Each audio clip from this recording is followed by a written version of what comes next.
Hello everyone, welcome back to our channel. अब से हम लोग कुछ ऐसी वीडियोस बनाएंगे जिसमें आपके लिए एमसीक्यू क्वेश्चन सॉल्व करेंगे, आपको उनका एक्सप्लेनेशन भी देंगे। जो भी ये सारे क्वेश्चंस हैं, वर्कशीट्स हैं, कहाँ से आए हैं, ये गवर्नमेंट इंस्टीट्यूशन से आए हैं। ये बहुत इंपॉर्टेंट है क्योंकि आपको भी पता है कि जो क्लास 10th के या 9th के पेपर्स होते हैं वो गवर्नमेंट से ही आते हैं, सीबीएसई से ही आते हैं। तो it's very important that you work on these questions. And ये एमसीक्यू क्वेश्चंस है ना। एमसीक्यू क्वेश्चन हमें अच्छे वैसे ही नहीं मिलते हैं, कहीं पे बनाने भी बहुत मुश्किल है।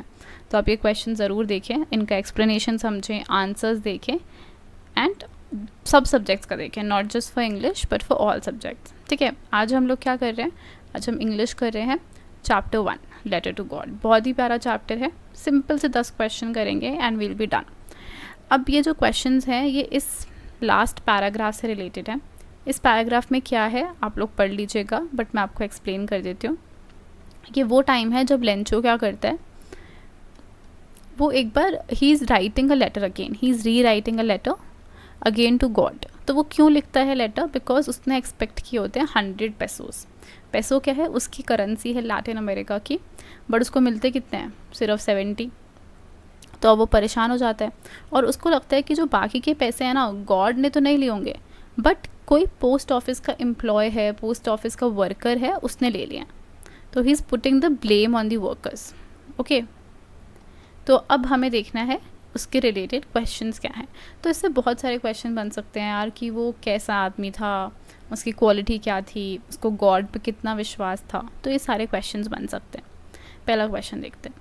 Pick the option corresponding to the correct meaning of with a blow of his fist. Corresponding मतलब इक्वल्स टू। तो ऐसा कौन सी चीज़ है जिसका मतलब ये होगा? ठीक है, ब्लो ऑफ हिज फिस्ट का मतलब क्या है कि आपने एकदम से किसी चीज़ पे कुछ, मतलब आपने क्या किया है, what you have done is you have made a fist and now you are basically trying to thump on something. ठीक है, आप एक प्रेशर, एक थ्रस्ट क्रिएट कर रहे हो किसी चीज़ पे। तो it is using force of his fist. वो अपनी फिस्ट का फोर्स यूज़ करके उस लेटर को सील कर रहा है। Okay, giving a Thums up, जैसे हम लाइक करते हैं, लाइक का इमोजी भेजते हैं, no that he is not doing that. Giving a thumbs down, he is not doing that as well. Boxing someone in the face, कोई सामने है उसके, फेस है किसी का, नहीं, he is not hitting anyone, he is just making sure the letter is sealed. अब next है टोन वाले क्वेश्चंस। अगेन ये क्वेश्चंस बहुत आते हैं कि क्या टोन है उसकी। सो सेकेंड टाइम उसकी टोन कैसी थी? He was not friendly. Encourage वो किसको करेगा? किसी को नहीं कर सकता। He was neither being formal but he was rather worried. तो क्या आएगा? वरिड। लेंचोज लेटर इंक्लूडेड, उसके लेटर में क्या होता है? Details of his problem. Second वाले लेटर में no. Description of the storm, no. Description of his farm, no. It is the list of further demands कि भाई मेरे को ये चाहिए और मुझे चाहिए 30 पेसोस, तो वो है। नीडेड द मनी, क्यों चाहिए था उसका money? To repair the roof of his house, no.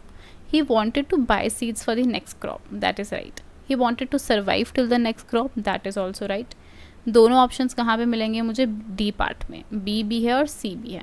ठीक है, तो कभी भी ऐसा मत क्या करो कि ना आपने क्या किया, आपने 2 ऑप्शन पढ़े, आपको सेकंड ऑप्शन सही लग रहा है एंड आपने वो टिक कर दिया।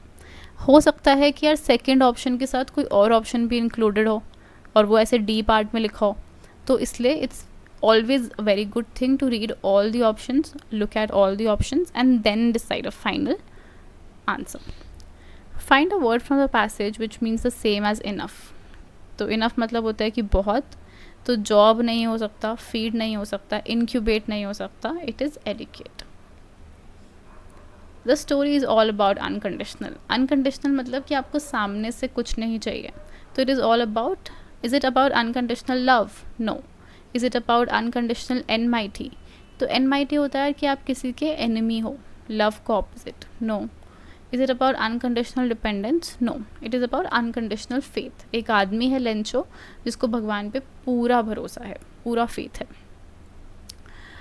Lencho was suspicious upon the honesty of. Suspicious मतलब उसको शक है, उसे डाउट है। किस पे डाउट है उसको? गॉड पे डाउट है? नहीं, 100% उसको फेथ है गॉड पे।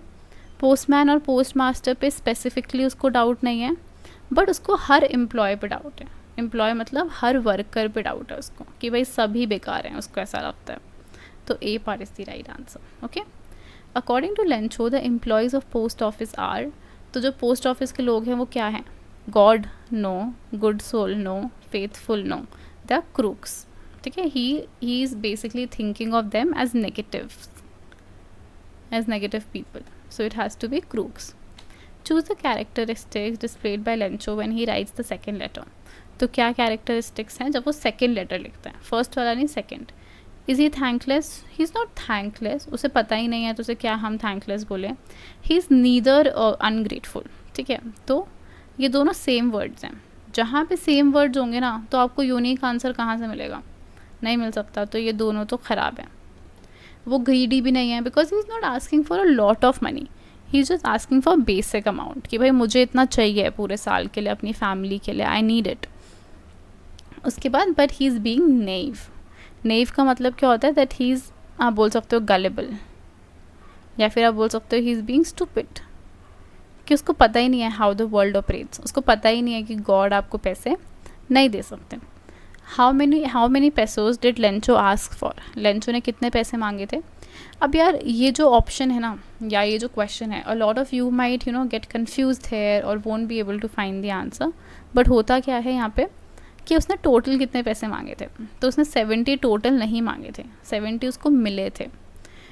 Little less than 70? नो. 100 उसने मांगे थे, मोर देन 100 उसने नहीं मांगे थे. ठीक है, I'll just go through the answers once again. So हमारा पहले का आंसर है D, सेकेंड का भी D, थर्ड का भी D, फोर्थ का भी D, सबका D है. उसके बाद फिफ्थ का C. ठीक है, उसके बाद हमारे पास क्या है? सिक्स्थ का मैं यहाँ लिख देती हूँ नीचे. सिक्स्थ का है C, A, D and C. Okay, तो ये आपकी आंसर की भी आपके सामने है. तो इसको जितना प्रैक्टिस कर सकते हो करो यार. और भी सब्जेक्ट्स का हम लोग साथ साथ will be posting, so stay tuned. Share it with your friends, share it with your classmates, काफ़ी हेल्पफुल रहेगा. And please subscribe. Thank you.